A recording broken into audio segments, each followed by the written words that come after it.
بسم اللہ الرحمن الرحیم۔ شرح کلام حجت الاسلام گزشتہ سے پیوستہ، شعر نمبر 10۔ وسط مصبحہ پہ سر رکھیے انگوٹھے کا، اگر نام الہ ہے لکھا، ہا اور الف ہے لام دو۔ شعر کی نثر: اگر انگوٹھے کا سر وسط مصبحہ پر رکھیے تو معلوم ہوتا ہے کہ ہاتھ پر نام الہ لکھا ہوا ہے۔ ہا تو یہ ہو گئی، باقی چھوٹی انگلی الف اور دوسری دو انگلیاں دو لام ہو گئیں۔ شعر کا مضمون: ہاتھ کی انگلیوں سے اللہ تعالیٰ کا نام یعنی اللہ ظاہر ہونا۔ شرح: نمبر 1، وسط مصبحہ، مصبحہ کا درمیانی حصہ۔ مصبحہ سے مراد انگشت شہادت ہے۔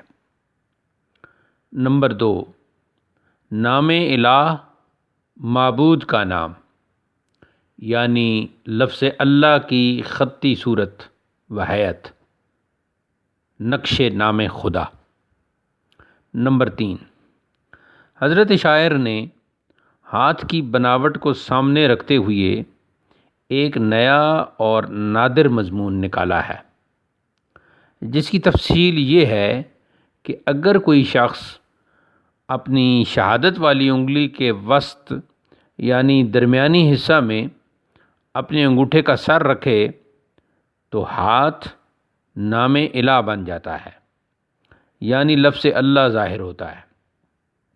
چنانچہ انگلیوں کی تقسیم یوں ہوگی: چھوٹی انگلی الف، درمیان والی دونوں دو لام اور مصبحہ انگوٹھے کے ساتھ مل کر ہا۔ یوں لفظ اللہ برآمد ہوگا، یعنی ہاتھ کی ظاہری شکل اور بناوٹ میں گویا لفظ اللہ لکھا ہوا ہے۔ غور کیا جائے تو دائیں ہاتھ کی پشت کی جانب یہ صورت بنتی ہے اور بائیں ہاتھ کی ہتھیلی کی جانب۔ سبحان اللہ! کیا سرور بخش اور ذوق آفریں مضمون پیدا کیا ہے۔ اس سے ایک طرف شاعر کی اندرونی کیفیات کی غمازی ہوتی ہے تو دوسری طرف تخیلاتی رفعت کی عکاسی۔ شاعرانہ فکر جس قدر ارتقائی منازل طے کرتی ہے، اگر اسی قدر روحانی دقائق کی بھی امین رہے تو شعر میں ندرت اور تاثیر کا پیدا ہونا لازمی امر ہے۔ نمبر 4، مضمون شعری براہ راست نعت کا نہیں بلکہ متعلقات نعت کا ہے، اور متعلقات نعت میں حمد بھی شامل ہے۔ چنانچہ جیسے نعت دراصل حمد کی ہی ایک صورت ہے، ایسے ہی حمد بھی نعت کا تقاضا اور ماحصل ہے۔ نمبر 5، اس شعر میں یہ لطیف نکتہ بھی پوشیدہ ہے کہ زبان کے ساتھ ساتھ ہاتھ کا بھی حق بنتا ہے کہ وہ حمد و نعت لکھا کرے، چاہے شعر کی صورت ہو یا نثر کا قالب۔ بالفاظ دیگر، ہاتھ کی ایک ایک انگلی حمد خدا اور مدح مصطفیٰ کی کتابت کیا کرے اور تبرک مدح و مدحت سے متبرک ہوتی رہے۔ اللہ اللہ! کیا دلکش مرحلہ اور کیف آگیں لمحہ ہے۔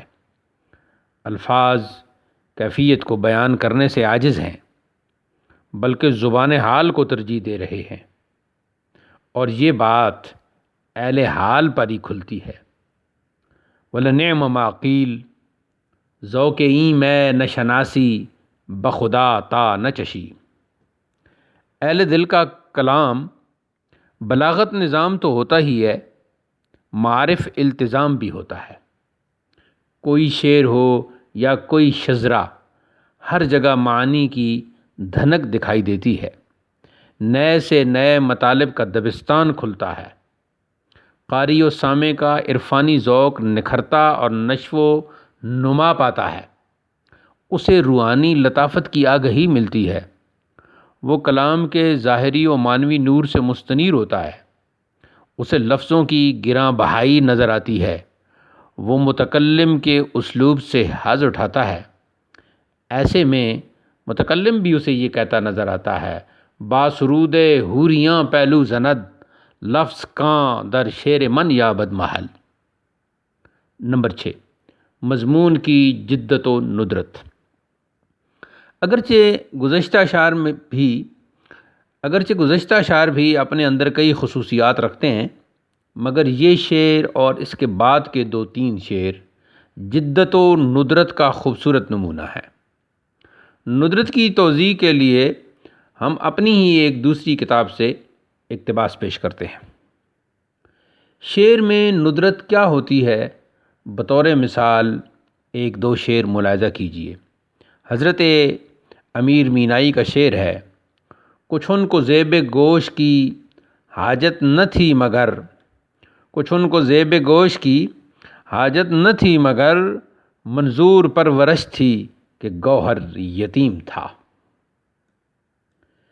مضمون شعر تو صرف اتنا ہے کہ ان کے گوش تو خود اس درجہ دل آویز ہیں کہ انہیں زیب و زین کی ضرورت ہی نہیں، لیکن اس مضمون کو جس نفاست، خوبی اور سلیقے کے ساتھ حضرت امیر نے شعری پوشاک پہنائی ہے، اس پر ندرت اش اش کر اٹھی ہے۔ شعر کے ایک ایک لفظ کو دیکھیے، مضمون آفرینی کے ساتھ ندرت کا التزام کس قدر جاندار اور منفرد ہے۔ گوہر کی خوبی لفظ یتیم کے بیان کرنے سے بیان کرنے کے لیے پرورش کا لفظ کیسا حسین انتخاب ہے۔ ایک اور شعر ہے، 100 عکس آئینے میں پڑے اور مٹ گئے، 100 عکس آئینے میں پڑے اور مٹ گئے، اس گھر میں جو گیا وہ غریب الوطن ہوا، اس گھر میں جو گیا وہ غریب الوطن ہوا۔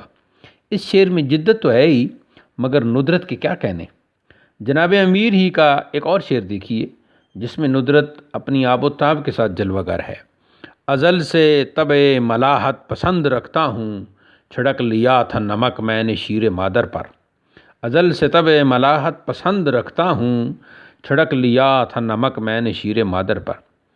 امثلہ محولہ بالا کی روشنی میں ہم ندرت شعری کو مختصر الفاظ میں یوں سمجھ سکتے ہیں کہ مضمون کی تازہ کاری اور معنی آفرینی کی جدت میں جب بیان اور اسلوب یا پیرایہ اظہار کی جدت بھی شامل ہو جائے تو اسے ندرت سے تعبیر کیا جائے گا۔ نمبر 7، مجموعی طور پر یہ شعر انفرادیت کا حامل، کیف آور اور روحانی انبساط کا باعث ہے۔ اس کی مزید شرح آئندہ اشعار کے ضمن میں آئے گی۔